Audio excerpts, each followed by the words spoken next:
We're being recorded.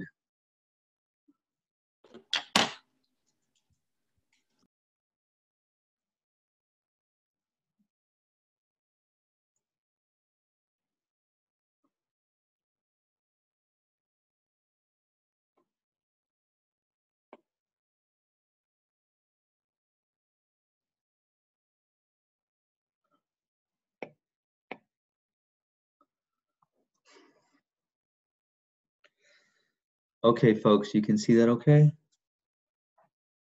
Yeah. Okay, thank you. All right, so, okay. Everything's good.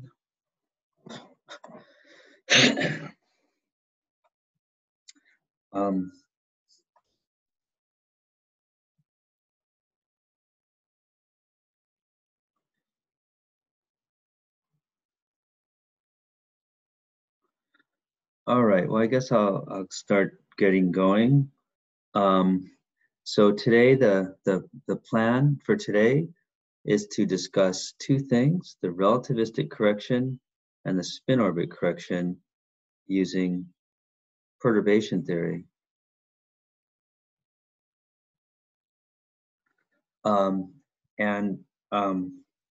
Let's do a sort of a recap of our perturbation theory up to now. And what we have is this situation where we start with some a Hamiltonian that is known, with a bunch of states that are known.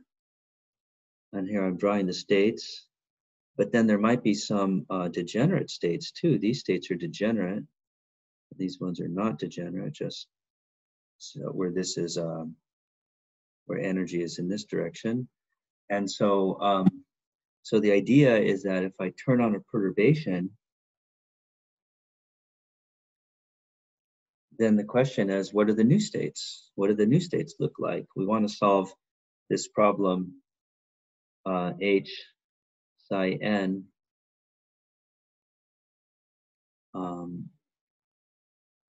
equals En psi n, and we want to know what are these things.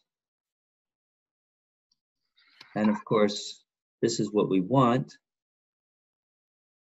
and this is what we know. We know that H naught psi n naught is equal to En naught psi n naught. And so we want to know what these new levels are and states for the perturbation. And the idea is that the perturbation causes me to be able to match up every known state,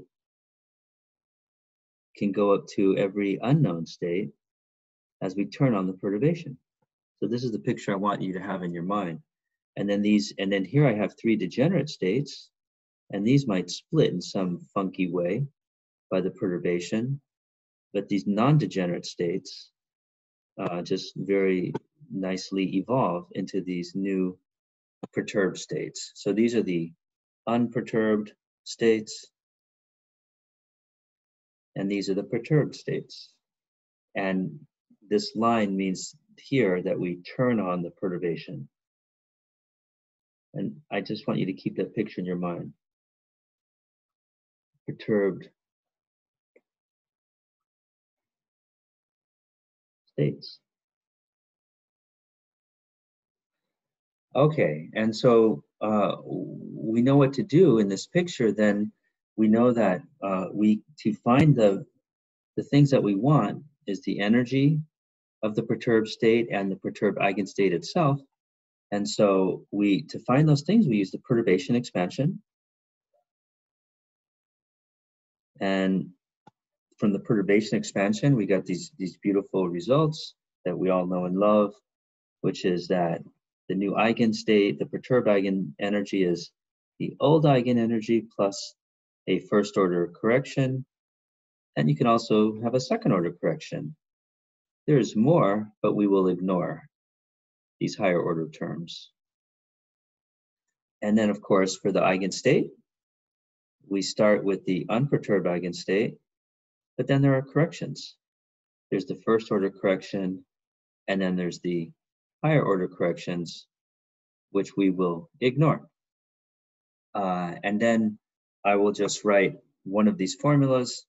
We know that, for example, psi n1 is equal to the sum over all m not equal to n over all the unperturbed eigenstates, psi m naught h prime psi n naught all over e n naught minus e m naught psi m naught.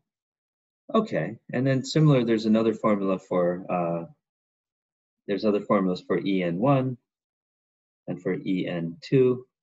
I'll just write the one for en1 is the easy one, psi n naught h prime psi n naught. And then there's also a formula for en2. Okay, so this is our perturbation expansion, and this is the answer. All right, so that's why we like perturbation theory so much. It gives us a very simple answer. It tells us the perturbed. It gives us what we want, which are these two things right here. We get them. Yay! So happy. But of course, not all is perfect in paradise. So what we see then is that so the idea then is if someone gives you a Hamiltonian, which can be written as a part that you know plus a smaller part that you don't know, then and they ask you to solve it, then what you can do is you can say, great, you use perturbation theory. And so if you want to find, for example, the nth eigenenergy, and if someone says, tell me all the allowed energies, then the first question you should ask yourself, if you're looking at some particular state, the nth state, then you have to ask, you want to use the perturbation theory expansion, but you have to ask yourself a question. What is the first question that you ask yourself? So I've given you a strange Hamiltonian, H prime, and I'm asking you, what are the allowed energies? I'm basically asking you, tell me the eigenenergy of this new Hamiltonian. And you already know from your class that you should use perturbation theory because I'm giving you some weird Hamiltonian you've never seen before, some perturbation H prime. Okay, so you know you got to use perturbation theory. And then I'm telling you, find me that nth eigenenergy. What's the first question you have to ask yourself? Is the unperturbed state degenerate? Yes, perfect. That's the first question. That's exactly right.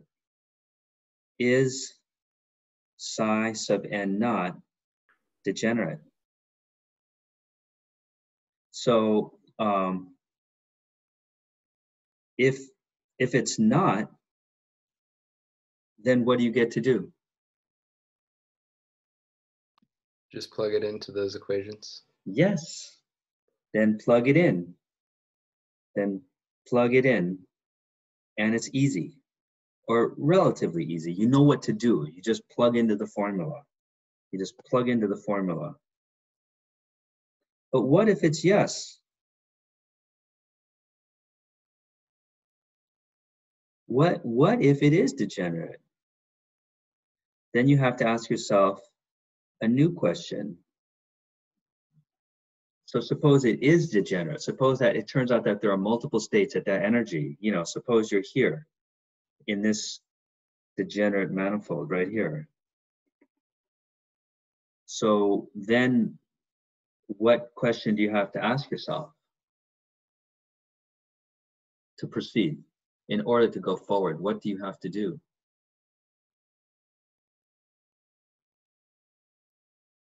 You have to ask a question. You have to figure something out. What do you have to figure out?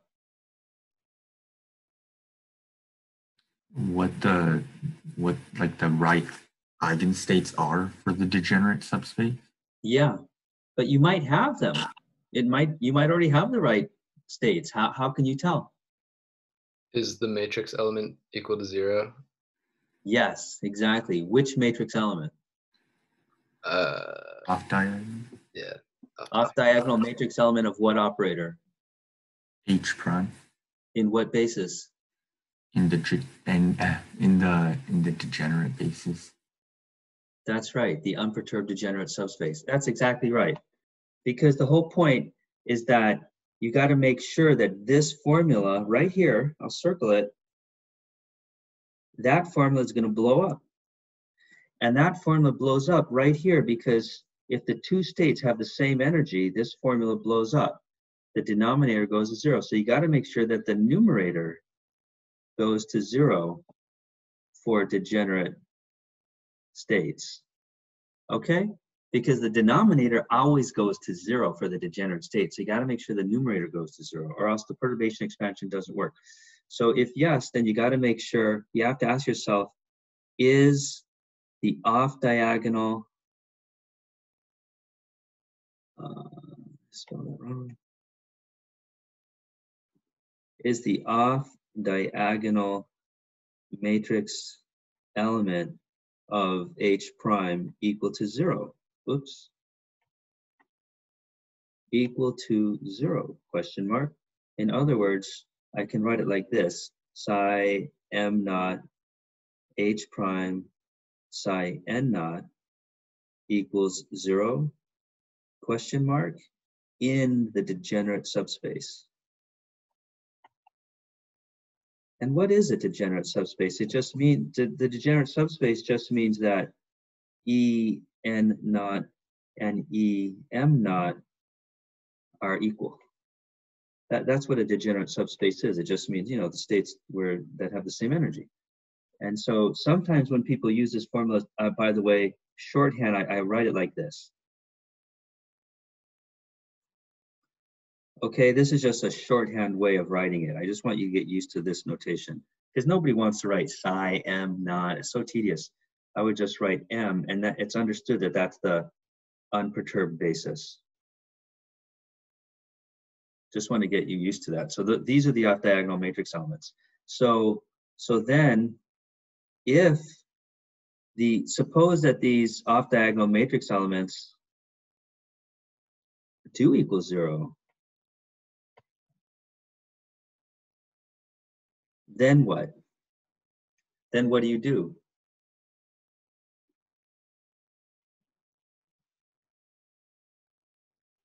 Then we can just use the non-degenerate perturbation theory. Exactly. You just plug into formulas. Easy. Or relatively easy. I mean, you know, it can be hard, but not that hard. But what if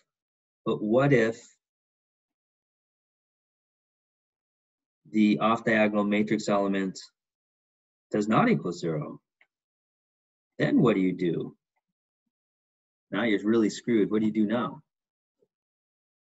Your state is degenerate and the off diagonal matrix element is not equal to 0 in the degenerate subspace. What do you do?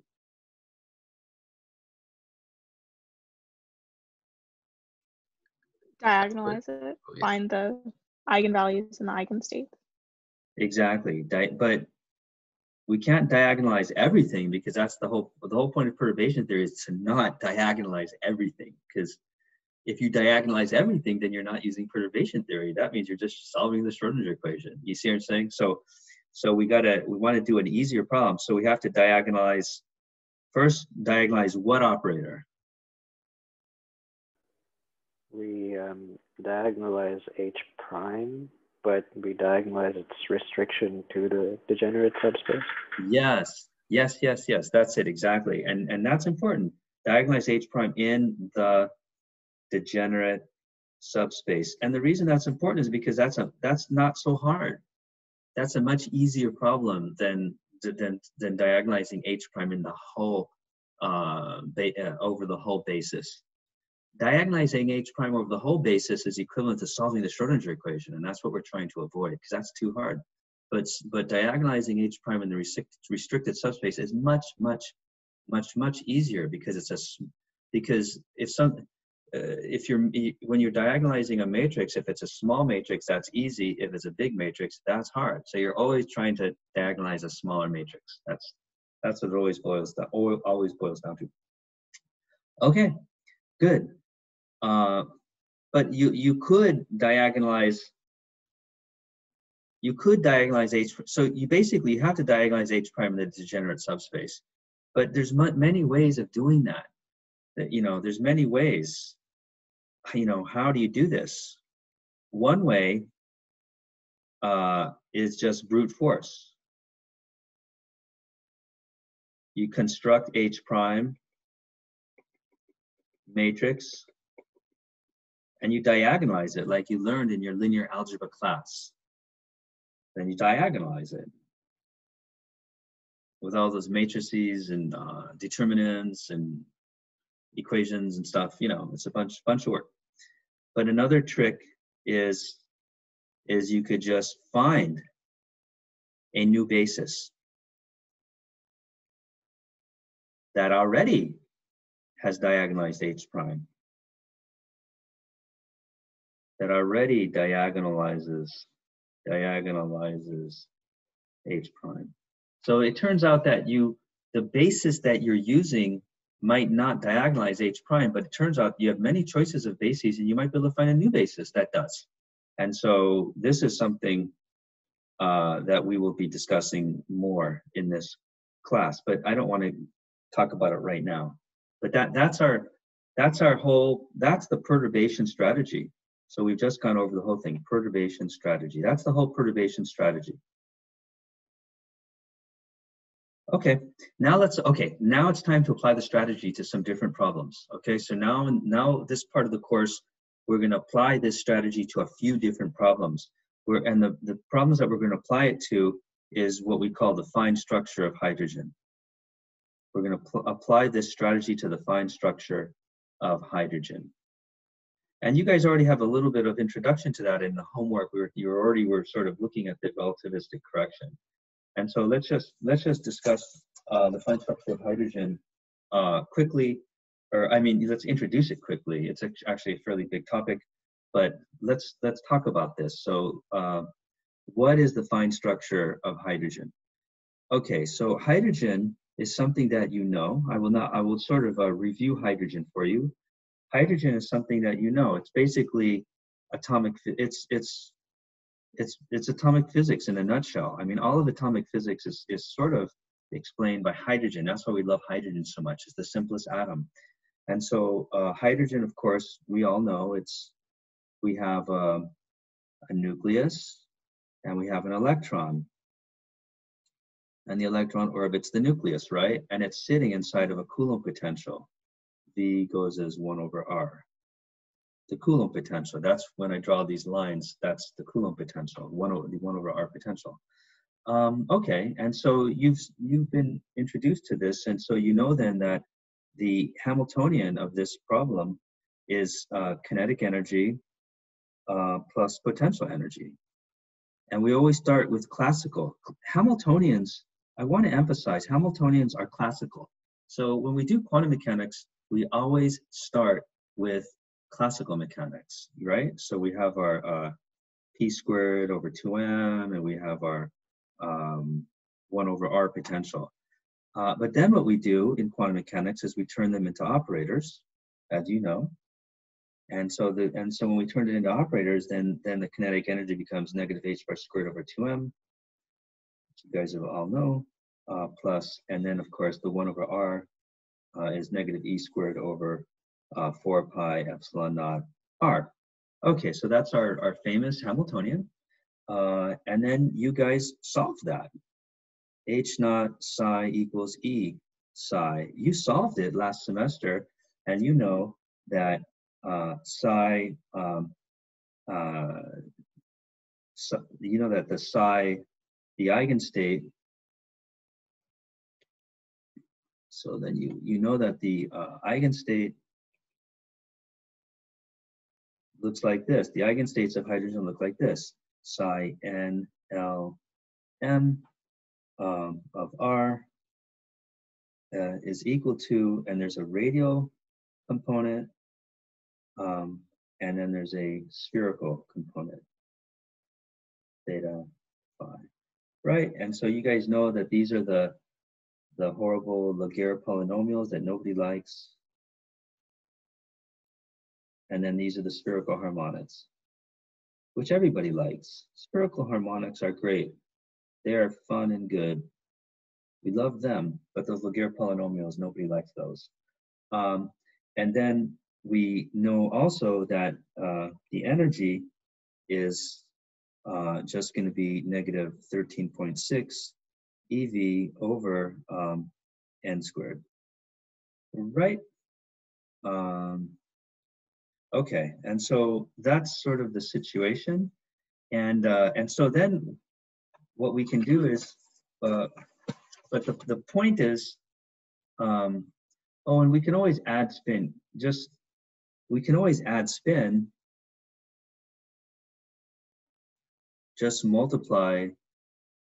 We can have psi NLM times a spin state, and so the spin state could be up or down.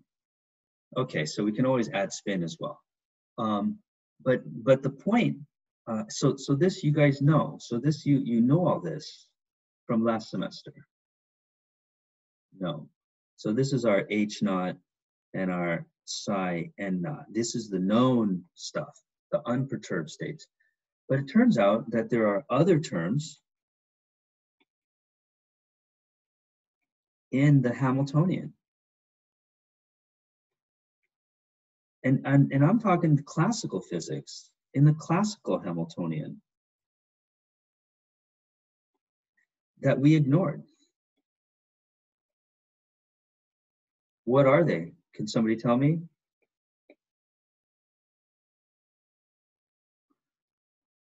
We ignored a bunch of terms in the energy Hamiltonian. Can anybody tell me what they are? Is it the interparticle interactions? The what interactions? The interparticle interactions in hydrogen, like between the nucleus and the electron. Well, we did already. The Coulomb potential is between those. So. Oh yeah, sorry. But you are right. Actually, there is another interaction between the electron and the nucleus that we ignored. So you are right. But do you know what it's called? Is it the reason why we use reduced mass? Why we use reduced mass? Yeah. Is that what you said? Well, not really. I mean, we use the reduced mass just to make the math simpler. I mean, the mass. If we didn't use the reduced mass, it would just make the math a little harder. But no, it doesn't. That doesn't really change things significantly. Oh, is it spin orbit coupling? Yeah, good. That's one that we ignored. We ignored spin orbit. Yes, we ignored that, and we will talk about that today. We ignored some other ones though too. Can anyone think of any other interactions that we ignored? Did we ignore any relativistic correction? Yes, exactly. We ignored relativity. Anything else that you can think of offhand? There's like a interaction between the, I think it's like responsible for the hyperfine transitions. That's exactly right. Hyperfine, that's the spin of the nucleus. Hyperfine, that's a spin of nucleus, and we'll discuss that later. That's exactly right. And then there's other things that we ignored. Like, for example, what if there's a B field? What if there's a little magnetic field around? And there always is. Like on Earth, we have the Earth's magnetic field. So there's always a magnetic field on Earth, on planet Earth. So there's always a magnetic field around. But there could also be an electric field too. What if there happens to be an electric field? So these are also perturbations, some background magnetic field or electric field. Okay, so these are a lot of terms that we ignored. And so these are real terms that actually have important physical consequences for physics in many different areas. And so we need to treat them. And how do we treat them? We treat them using perturbation theory. And what's going to happen is these interactions are going to cause the energy of the hydrogen atom to go and to some new value, En naught plus En1 plus En2, etc. There's going to be some higher order corrections to the energy of the hydrogen atom to the nth level, and so that means, and these corrections we call this the fine structure. So you often will hear that word, fine structure, and so when people say fine structure, they mean the energy correction, so the hydrogen atom, due to all of these terms that we forgot. So let's just go through them one by one. And so the first one that let's start with the relativistic correction. We'll do the relativistic correction, and then we'll do this spin orbit correction. Okay, let's do the relativistic correction. And so for the relativistic correction, you guys already have been introduced to that in the homework. But in the homework, you did the relativistic correction for the square well, which is an easier problem. Now we're going to do the relativistic correction for the hydrogen atom.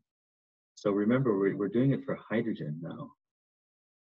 We're talking about hydrogen atoms. So, but let's just review the relativistic correction, which you guys have mostly already done, but let's just review it anyways.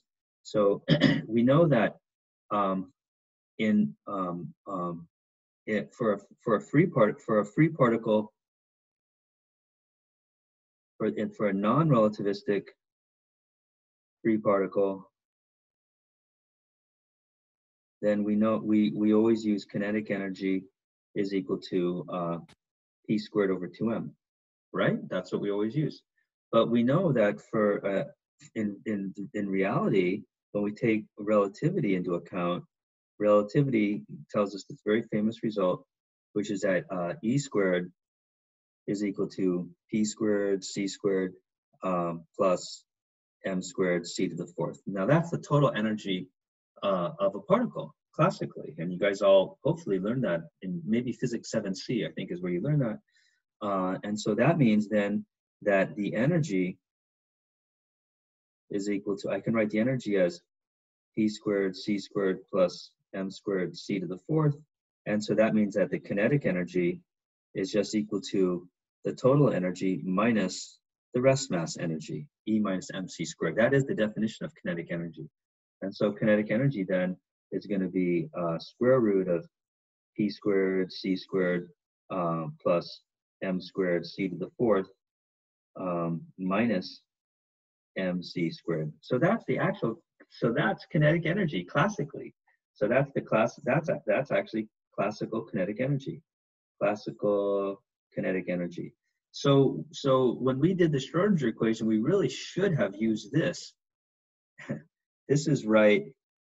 This is the right way to do it. And P squared over 2M is wrong, okay? So this is wrong and this is right. So we actually used the wrong formula when we did our quantum mechanics because we forgot about relativity. But of course, the reason we did it is because this formula here is ugly. It's ugly and hard. And you know how physicists are, we hate ugly, hard formulas. Okay, we try to, well, we don't totally hate them, but we try to avoid them because we're intrinsically very lazy. Okay, and so we don't want to deal with it. But now let's deal with it. And so what we're going to do is we're going to take the new kinetic energy, and then we're going to figure out, we're going to find H prime, where H is equal to H naught plus H prime. Okay, we got to find that. We want to use perturbation theory, so we must find the correction to H. We need to find the correction to the Hamiltonian. And so that means that we want to be able to write H equals H naught plus H prime. But the question is, what is H naught and what is H prime? Okay, that's critical. So let's figure that out. So we know that kinetic energy is equal to square root of P squared C squared plus M squared C to the fourth minus MC squared. And so we'll just do a little trick. so we'll do this little algebra trick where what we're going to do is we're going to pull mc squared out. So this is, we can write this as m squared c to the fourth times p squared c squared over m squared c to the fourth plus 1 minus mc squared. So I'm just doing some little math tricks, okay, but that's nothing too fancy. But then I see that, oops, let's get this right. And so then I can pull this out. He comes out, and so this is equal to mc squared times, and these guys cancel. And so this becomes p squared over m squared c squared plus 1 minus mc squared, right? Let's see, did I do that right? MC squared. Yeah, that's right. And so then, so this is then mc squared times square root of 1 plus p over mc squared minus mc squared. And so then this thing, we're gonna, what are we gonna do to that? You guys have already sort of seen this, I think. What do we do there? What do we do next to that square root thing? You can do a binomial expansion. Yeah, Taylor, we do a Taylor expansion, that's right. Taylor expand. And so then we see then that the kinetic energy, taking relativity into account, is looking like this. I'm going to do that Taylor expansion, where this is now mc squared, and the Taylor expansion will be 1 plus 1/2 p over mc squared minus 1/8 p over mc to the fourth plus blah, blah, blah, blah. Okay, and so then minus mc squared. And so then I see that this times this, these guys are going to cancel, right? And so then I see that my kinetic energy is equal to, then I multiply all this stuff out, and I'm going to get my kinetic energy is equal to p squared over 2m minus p fourth over 8 m cubed c squared plus dot, dot, dot, dot. And we will ignore all these higher order terms. And then we will, and so then what we see is that this then, so we see that I can write now so my real Hamiltonian then is equal to p squared over 2m plus my potential energy term for the hydrogen atom. But now I have this new part, p fourth over 8 m cubed c squared. This is my Hamiltonian for hydrogen, for electron in hydrogen. So I see that my new Hamiltonian for an electron sitting in hydrogen is going to be, I'm going to have my kinetic energy term, my old term from here, and I'm going to have my Coulomb, my 1 over r term. But now I have this new term right here. And so that means that I can write H is equal to H naught, where this is H naught, but now I have H prime, where this is H prime. So my correction is going to be minus p to the fourth over 8 m cubed c squared. Okay, so now the question is, we have to ask ourselves, okay, so now with this perturbation, we have to ask ourselves, what is the energy correction to the energy levels of hydrogen?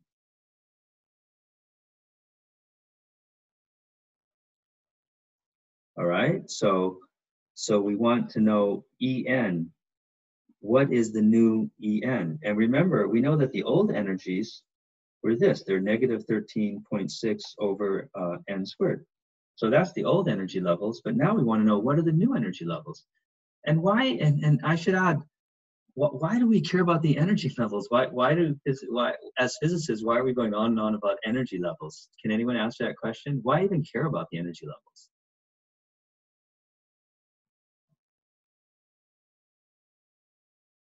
I mean, there's many answers to that question, but just give me one.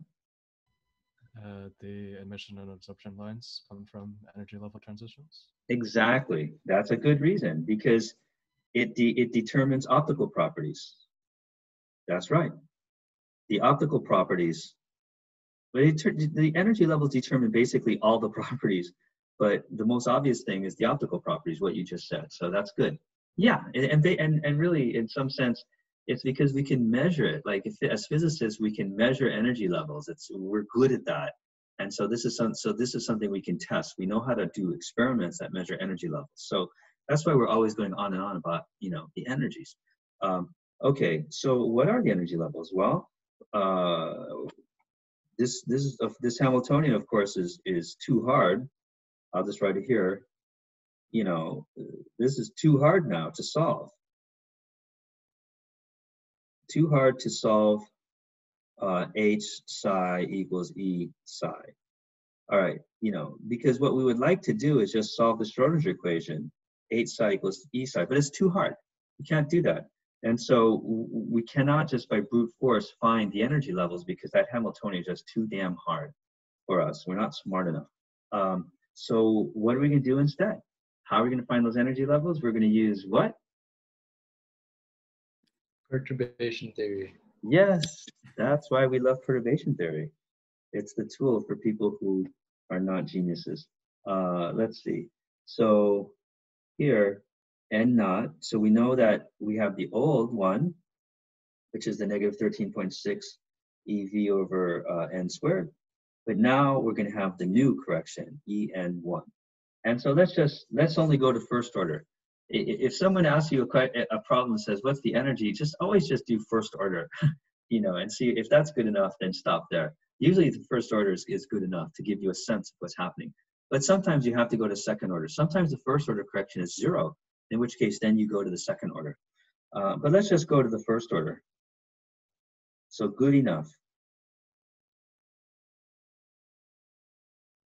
So let's just go to first order. And so it's a simple formula. We know what the formula is. The formula is En1 is equal to, for the nth level, we just take whatever end state we're talking about, and we just sandwich it. We just calculate the expectation value of the perturbation for that state. We just go boom, and it's an easy integral. Well, not always easy, but relatively easy. Easy integral. It's easy in the sense that any integral can be solved one way or another. Okay, but before we do that, first we have to do a few things. Before we can plug into that nice simple formula, we have to ask ourselves a couple of questions. What's the first question we ask ourselves? Say it. What? Yes. Is the nth state degenerate?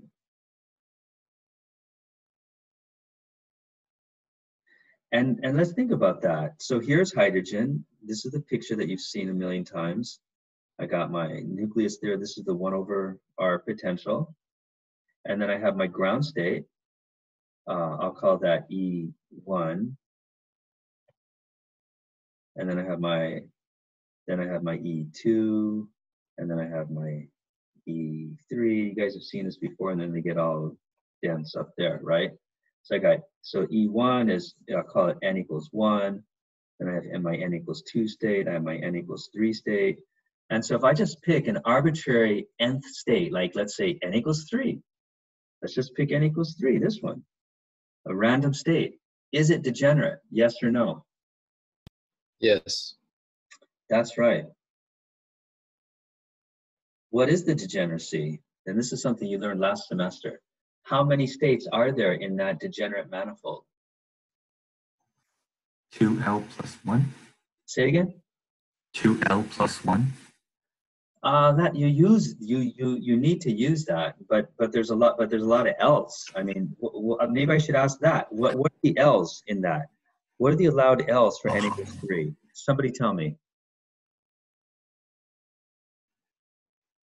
I think someone in All the and Huh? like all integers between 3 and -3. No, although that's close. But remember, L is not a negative number. You were thinking of M sub L. Oh, yeah. So I'm asking about Uh, L, not M. I'm asking about L. So what are the allowed L's for n equals 3? 0 to n minus 1. Exactly. 0, 1, and 2. It's that pattern that you learned last semester, that weird pattern for hydrogen. So it's the L's have to be less than the N. And so now, but then for each of these L's, there's a bunch of M's for each of those L's. And so that adds up to all the different degeneracy. And so if I have some N, there's a formula for the degeneracy. Do you guys, anybody remember what the formula is that tells me how many degenerate states at a particular N? I think someone mentioned in the chat that it's n squared, but Yes, yeah, that's what you should get if exactly. you add up all the odd numbers. Yeah, it's n squared. So it's n squared degenerate. That's right.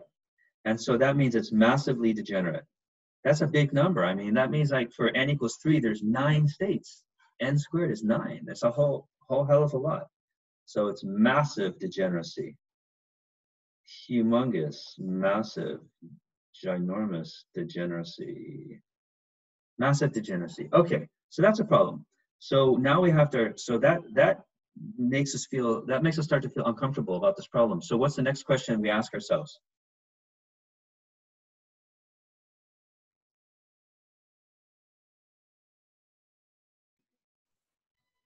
Is the basis we already use one in which the H prime for the degenerate subspace already diagonalized?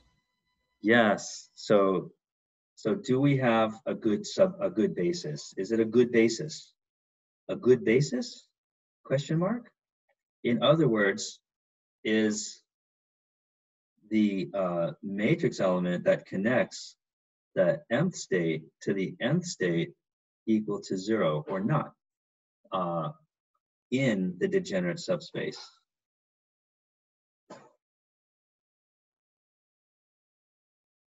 So we have to figure this out. So the question is, are these off-diagonal matrix elements equal to 0 or not? So we got to figure that out. And so there are different elegant tricks for figuring this out. But I always prefer, I kind of like brute force. I think it's always, when you're learning something, I think it's always easiest just to do the brute force way. So let's just do the brute force way. And we will learn more elegant tricks later. But let's just do the brute force technique to see. And the brute force technique to check, we want to check this question. The brute force technique is to just calculate the off-diagonal matrix element. Calculate M, H prime, N, and then C, is it 0? This C, what does it equal? You can just see, is it 0 or not? So let's calculate it. And so, all right, so in the degenerate subspace, then we see that the degenerate subspace, the way to, so then what happens in the degenerate subspace, then this M, a generic off-diagonal matrix element can be written like this.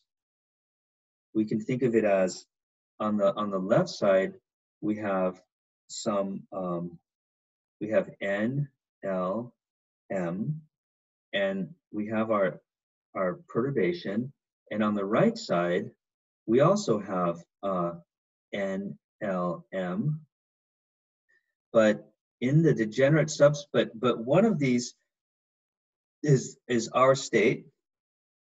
Let's call it, let's just call this one our state, the state we're talking about. And this is another state. This is meant to represent any state in the degenerate subspace. So for this to be just a generic state in the degenerate subspace, I will ask you a question. What is the value of n? Is n the same as this n or different?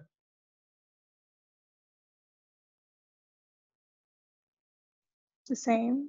Yes, because that is the definition of a degenerate subspace. For the two states to be degenerate, the n has to be the same. Good. But what about the L and the M? Are they the same? Not necessarily. Exactly. That is the definition of the degenerate subspace, because as we just saw, in one subspace here, like n equals 3, I could have L equals 0 or 1 or 2. And for each of those, I could have many different M's. And so there's a whole bunch of different L's and M's that I could have. That is the degenerate subspace. That's what it is. So to do this mathematically, I'll just call that prime and prime. So this then, this matrix element that I've written represents a generic off-diagonal matrix element in the degenerate subspace. So let's calculate this thing and let's see what it's equal to. And so what I will do is, this is how I'm going to do it. So check it out. I'm going to do a little trick. I'm going to write it like this. This psi and LM, I'm going to write it like this.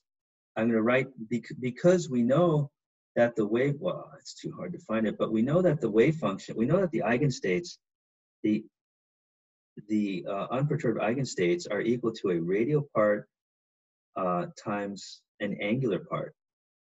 And so I'm going to write, and so I'm going to split up the radial and angular parts because that makes the problem easier. So I'm going to have my radial part, and I'm going to have my angular part. I'm going to call it the LM, the angular momentum eigenstate. And now I'm going to have my perturbation, goes in the middle, and that's going to be negative p to the 4th over 8m cubed c squared. And then here I'm going to have L prime, M prime, and then here I'm going to have R and L prime. Because the n's are the same, but the L primes are not. So then what I'm going to do is I'm going to notice that what I have here is what I can do is I can rewrite this is as equal to negative 1 over 2mc squared. This is just a little math trick, but it's useful. Lm, and then I can see that this is now p squared over 2m squared times L prime M prime and R and L prime. Okay, so I'm just evaluating this off diagonal matrix element, and so the reason this is a useful thing to write it as is because we know that in a hydrogen atom, or and this is something you learned last semester in spherical coordinates. Let's write this in spherical coordinates. Spherical coordinates, you guys know from last semester, you might not remember, but you once knew that in spherical coordinates, that is the kinetic energy operator, and the kinetic energy operator can be written like this. Well, let's write all this stuff, Lm. But the kinetic energy operator can be written as negative h bar squared over 2m. I have the radial kinetic energy, 1 over r squared, d dr times r squared, d dr. It's quite tedious to write all this stuff, but you got to do it. Plus L squared over 2mr squared, squared L prime, M prime, R and L prime. Okay, so this is just another way of writing kinetic energy in spherical coordinates, and you all did this last semester. You're probably hoping that you never have to see it again, but here it is, your old friend. But the reason why I did this is because the reason why I did this is because, look, when this is an operator, right? It's an operator. Now, when this operator hits these guys, these states, we have to ask ourselves what happens. So when this operator hits this ket, L prime M prime, this is a radial. This is a radial operator. This guy right here. This acts on the radial coordinate. Does that part of the operator do anything to my angular momentum eigenstate, L prime M prime? Does it act on it? Yes or no? No. Correct. That's correct. So as far as this guy is concerned, this radial operator is just a constant because it doesn't do nothing to it. How about this though? How about this part? This has some angular coordinates to it, L squared. I'm not going to write it all out. It's, it's like all those dd theta, dd phi, blah, blah, blah, all that stuff, all that angular stuff. But there's a lot of angular stuff in that L squared. Does that act on this ket, the LM? Yes or no?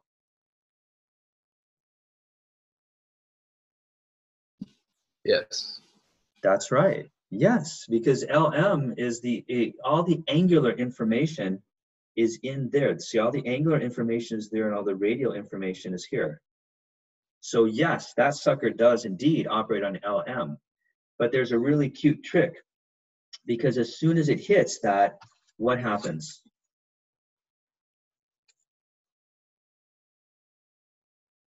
As soon as L squared hits that, now L squared is a horrifically complicated operator. I'm not going to write it off, remember, but it's basically the spherical, what do you call it? The spherical Laplacian, del squared is like all these derivatives in it. It's so horrible, I'm not even going to write it out. It's just too fearsome for me to even write out. But all that fearsomeness is going to hit this guy, and what does it all turn into? It just scales it by its eigenvalue, which is h bar squared L prime plus 1. Yeah, that's the beauty of it. That's exactly right. Because this thing is an eigenstate of L squared. That's the whole point. Exactly. And this operator is L squared. So so this guy is an eigenstate of that operator. So that means I can just so that means when that operator hits it, the horrific operator turns boom into the eigenvalue. That's the beauty of it. And so that means that this thing then can be written as, so then what happens is this thing can come sliding through, and this thing, and this whole mess turns into this, -1/2 mc squared. How am I going to write this? Let me make sure I do this right. Lm, L prime, M prime, and then here I'm going to have R and L, and then here I still have this ugly thing, -h, whoops, -h bar squared over 2m, 1/r squared dr, r squared dr, plus, but now this part gets a little simpler, h bar squared L prime times L prime plus 1, all over 2mr squared, and then this guy is r n L prime. Okay, so that's how it became a little simpler, and I was able to slide that angular ket all the way through to the other side. But this I cannot simplify any further. Cannot simplify. It's a mess. I mean, it's a hard integral. I would have to actually do the derivatives and do the integral. It's a hard integral, but this one is an easy integral. What does this thing equal to? Delta function. That's right. Delta L prime M prime. That's right.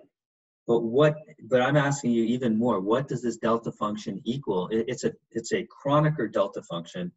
And what does this Kronecker delta function equal in this particular situation?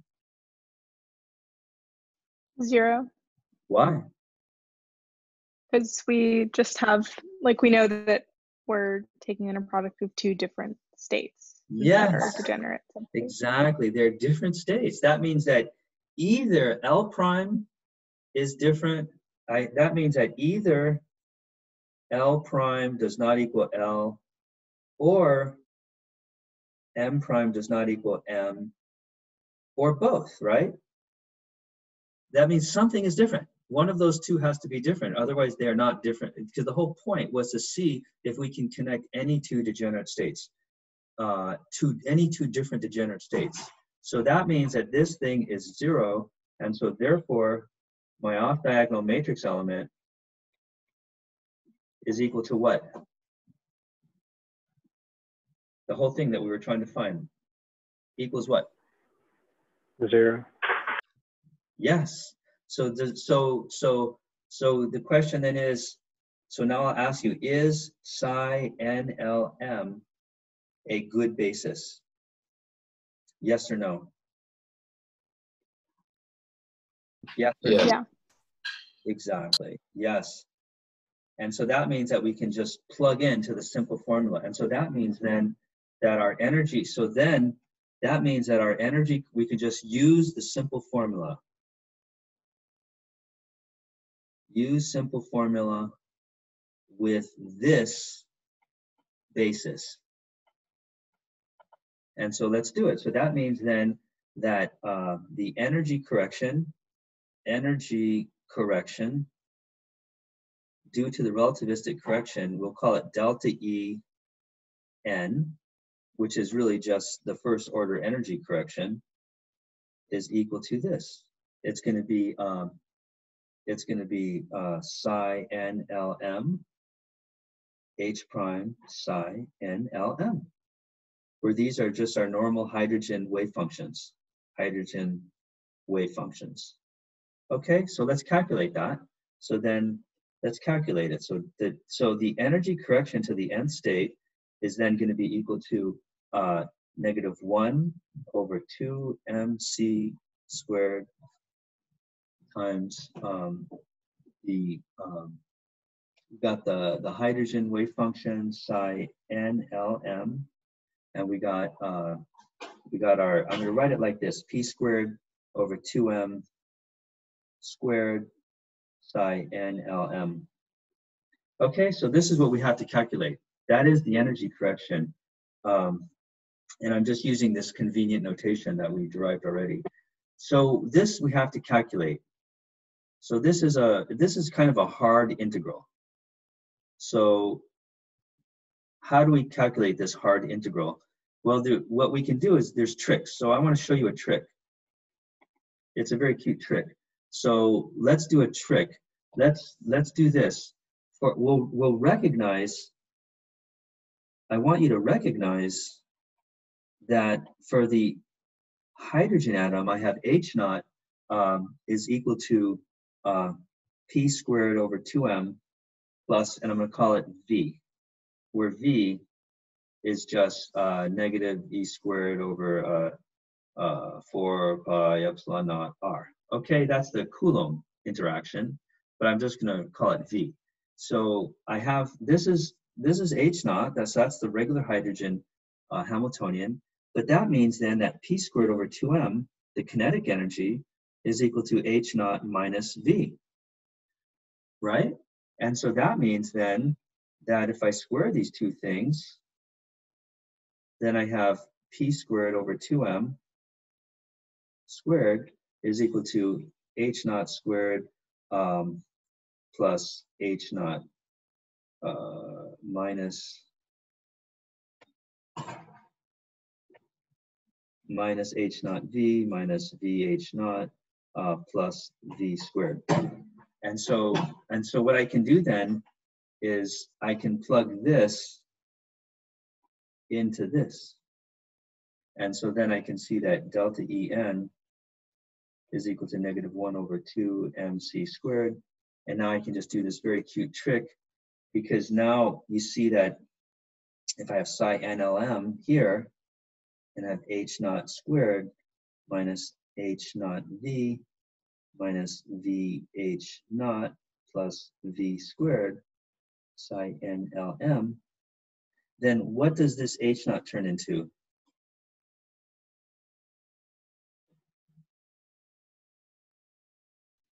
Because when I calculate naught squared.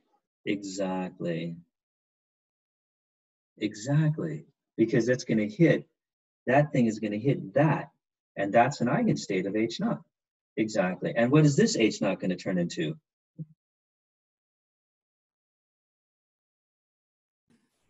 Yeah, not. That's exactly right. And so is this guy. And so then this thing becomes a little simpler, because you see it's going to end up equaling negative 1 over 2 mc squared. So that, and then I'm going to have this. I'm going to have E n naught squared. That's this term. That's the easy one. And then these two guys are the same. So that'll become minus 2E naught. And then I'm going to have the Coulomb constant E squared over 4 pi epsilon naught. And then I'm going to have psi n Lm. But I still have this difficulty of figuring out the 1 over, the expectation value of the 1 over r operator. Plus, and then I have the other one, which is going to be E squared over 4 pi epsilon naught squared times psi n Lm. But now it's 1 over r squared times psi n Lm. Okay, and so I just did this little trick, this little manipulation, and so now this becomes an easier problem.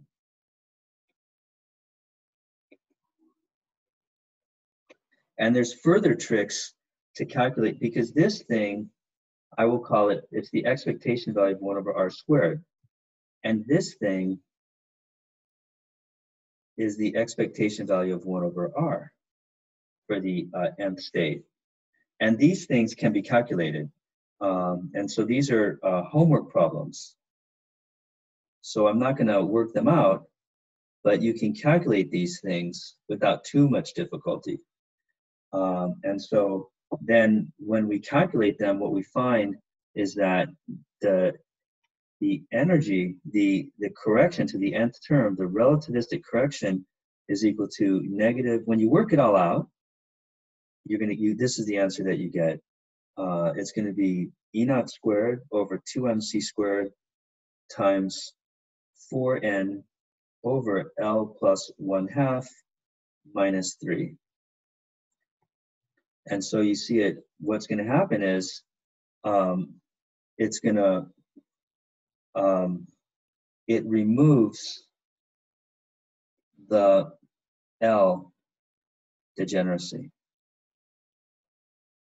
And so in other words, if I had, for example, if I have the n equals 2 state, then I'm going to have 3 L equals 1 states, right? Because that's going to be m is equal to 1, 0, minus 1. And then I'm going to have 1 L equals 0 state. And so you can see then that what's going to happen is it's going to leave the L equals 0 state alone, but then it's going to take these 3 L equals 1 state and it's going to split them. They're all going to go to different energies. So that's called splitting the degeneracy. It removes the degeneracy. So this we call splitting. It splits these guys, the L's, and because you can see the L is right there. So the perturbation looks at that L and says, oh, you have a different, if you have a, oh, actually, I'm sorry, I screwed this up. It doesn't depend on the M sub L. Oops. Sorry, let me just rewrite that. What it's going to do is it's going to split the L. So this is the split. Okay, so it did not remove the M sub L degeneracy. it removed the L degeneracy. So these three guys are still degenerate, but they are no longer degenerate with L equals 0. So the L equals 1 and the L equals 0 states are split. Okay, so that was, I'm sorry, I said that incorrectly. Okay, so that's basically what it does. And so now let's move on to the next topic, which is spin-orbit coupling.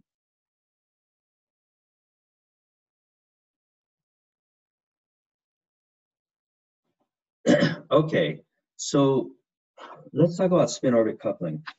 And so spin-orbit coupling, this is actually very important. It plays a big role in atomic physics, and it also plays a big role in condensed matter physics. So when you talk about the physics of materials, solids, crystals, this spin-orbit coupling plays a big role. So it's a very, and it also, I should say, for chemistry too, because it's gonna play a big role in chemistry too, because it's gonna determine a lot of properties of molecules. So spin-orbit coupling is a very important topic. It's not just some weird little thing that we play with in our quantum mechanics class. It actually has plays a very important role out in the real world. So this is a useful thing to understand. Okay, so what is it? So spin-orbit coupling, it's sort of a little bit of a tricky thing if you've never thought about it before. And so this is the idea. So normally we have this. This is a hydrogen atom. We have a nucleus and we have the electron going around it. And the nucleus is just sitting there. But now to think about it, let's do this. Let's move into the rest frame of the electron. And when we sit in the rest frame of the electron, then we can think of the proton is now circling the electron. Because if you're standing on the electron, what you see, you think that you're still, and then you see the proton going around you. So in this new picture, I have my E minus, and now I have my proton going around. And in this, I have a way to think about it is that now I have a ring of current. Creates a B field. So you can just see that there's a B field. So because that I have a ring of current, because you guys know that if you have current flowing in a circle, then that's a solenoid and you always get a B field in the center. Yeah, you guys remember that from E&M, right? You have current, use the right-hand rule, and then you get a B field. And so that means that this, you can see how this electron, he feels a B field due to the fact that the proton is creating a B field. And that means then that there's an energy. And to find the energy, so to find the energy, we always use the classical Hamiltonian. Remember, when we're talking about quantum mechanics, we always use classical mechanics. We start with classical mechanics. When we derive the Hamiltonian, it's always classical. Then we turn our classical terms into operators. That's the rules of quantum mechanics. So what we have to do is we have to first analyze the situation classically, and then we go to quantum mechanics. So classically, the energy, the Hamiltonian that classically, the Hamiltonian, if I have a B field and the electron feels a B field, do you guys know what the Hamiltonian is? Where's the energy coming from?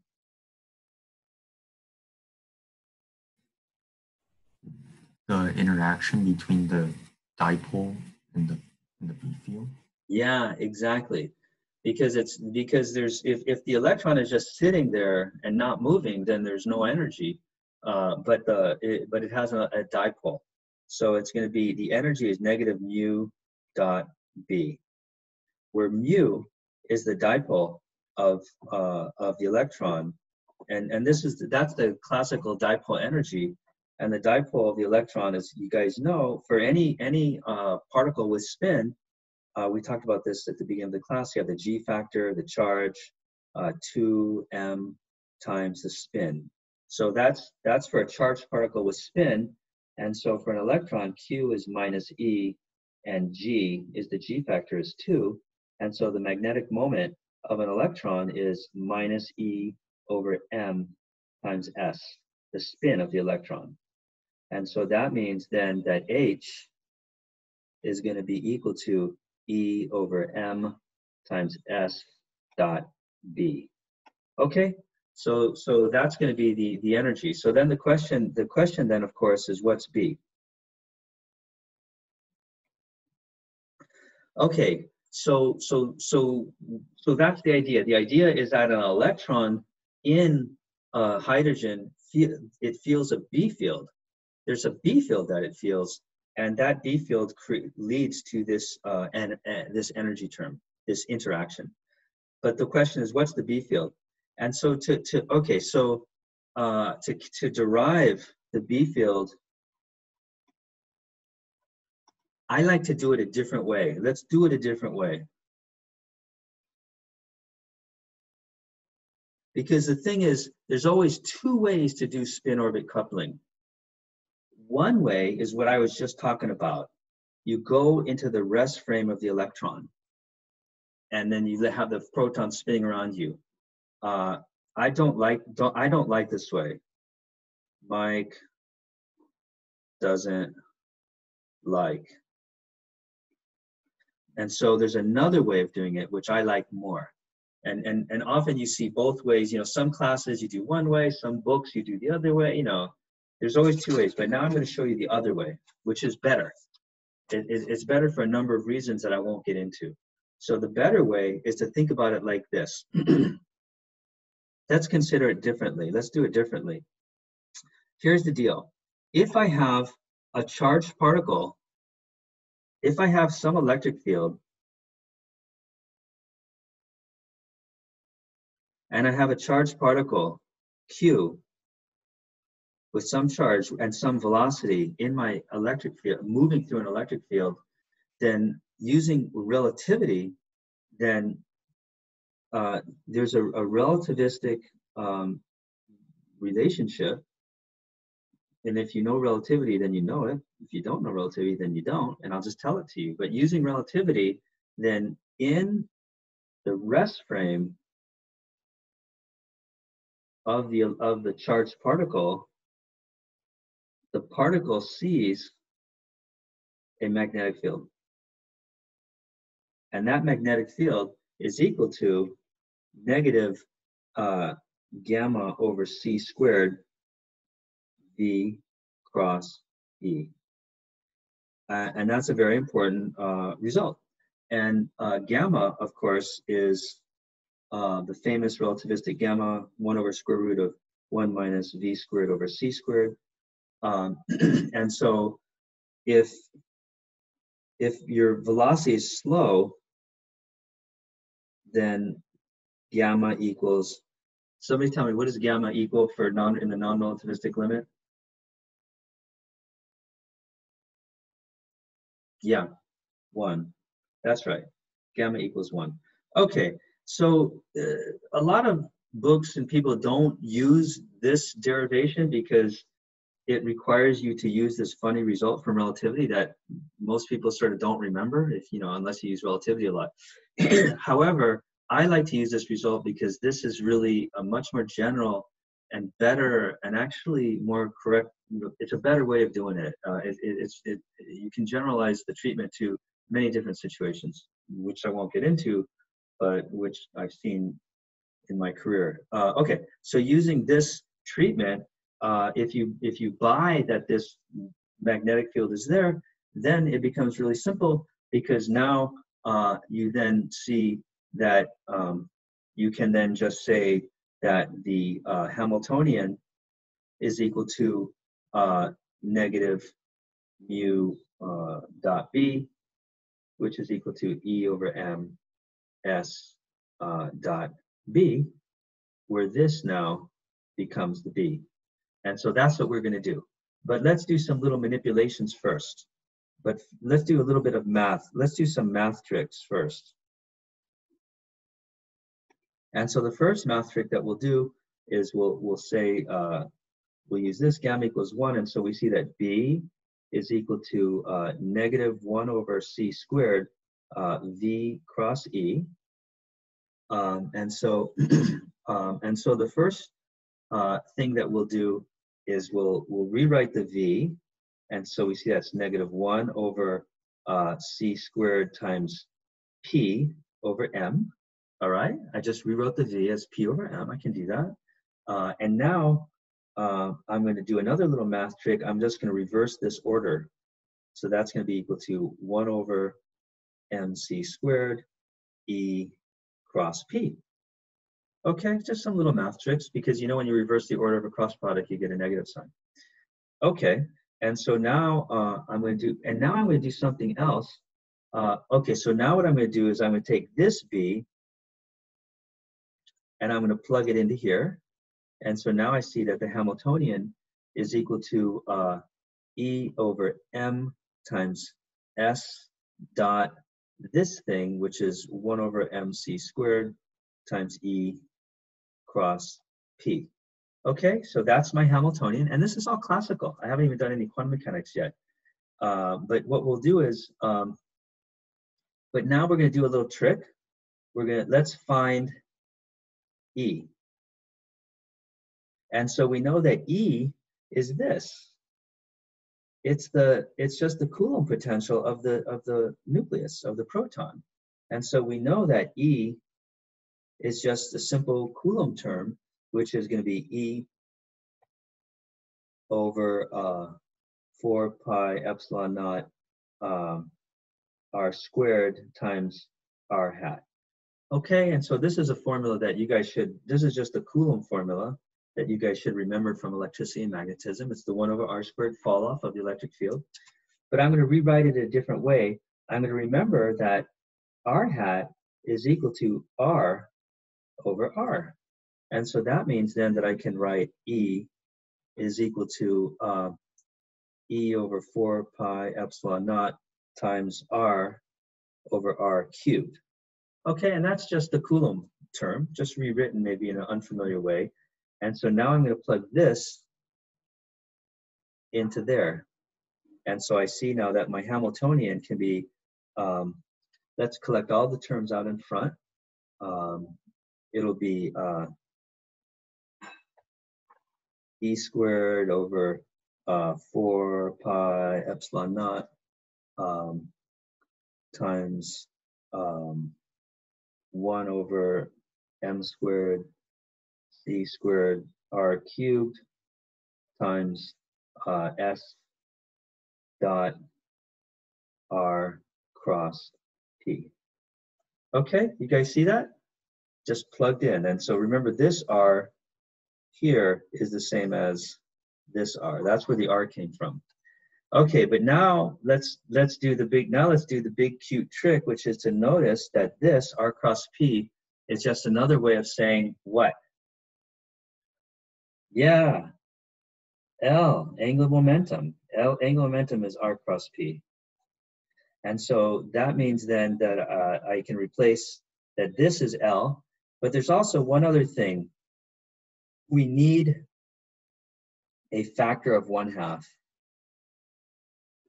And the reason for that is because we're in an accelerating reference frame. And so I did sort of trick you at the beginning, because this result is for a non-accelerating frame. But actually, you know that in the hydrogen atom, the electron is actually accelerating. It's in this because it's going in a circle, right? And so there's this little trick, and I'm not going to derive it, but because it's but there's just this little funny factor of 1/2 you need because you're in an accelerating frame.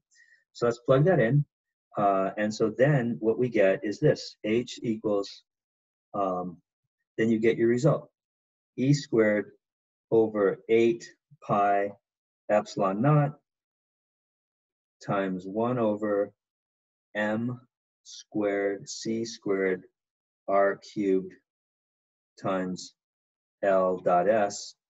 And I just reversed the order because L and S commute. And that's something we already knew because this is acting on the spatial variables and this is acting on spin. And they're different. And so those operators commute, okay? So I just reversed the order. It's okay, I can do it. And so this was all done classically using classical reasoning, but now, so that means that in quantum mechanics, then I've just derived the spin orbit energy correction, which is that the spin orbit energy, and I put the little prime here just because it's the perturbation, is equal to then, I have a radial part times L dot S, where this radial part is just a function, is going to be my E squared over 8 pi epsilon naught times 1 over m squared c squared r cubed. Okay, so that's my spin orbit interaction. It's just a radial part times L dot S. And maybe I will just erase this little dots because that's not a dot product. It's just a multiplication. Okay, so that's the spin orbit interaction. And so now what I'm going to ask you, the question is, how does this affect the energy levels of hydrogen? What is the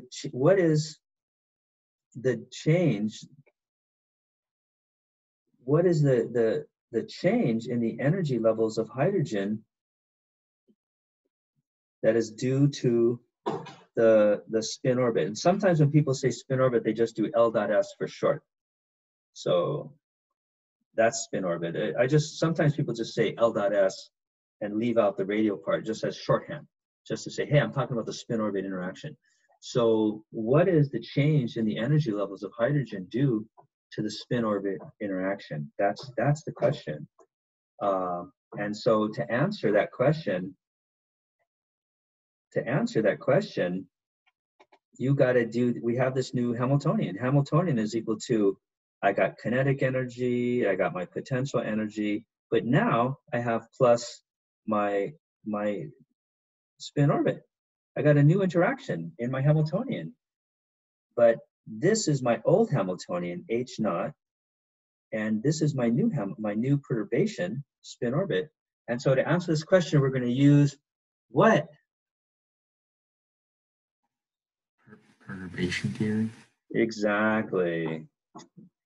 So to answer this, we're going to use perturbation theory. And so that's what we'll do next time. But the big question that we're going to have to ask ourselves is, do we have a good basis? And that's the question that you have to ask yourself. And then if we don't have a good basis, what are we going to do? Do we have a good basis? That's the big question. But we'll discuss that next time. And so that's it, guys. Professor, I have a quick question. Sure. Is that function of R? Is that the function of the operator R? Yeah. And R is, and R in quantum mechanics, all of our variables turn into operators. But as you know, sometimes the operators are very simple and they just act like simple functions. It depends which representation you're using. Are you using the real space representation or a momentum space representation? So in the real space representation, R is just R, a simple function, whereas P, momentum, becomes a derivative in the real space. But on the other hand, if we were doing the momentum space, then R would become the more complicated derivative and blah, blah, blah, all of that. Okay. But right now we're using the real space representation, so R is simple. Cool, thank you. Okay, good. Okay, guys, bye-bye. All right. Thank you. Bye-bye. Thanks, Professor. Thank you. Okay, bye-bye.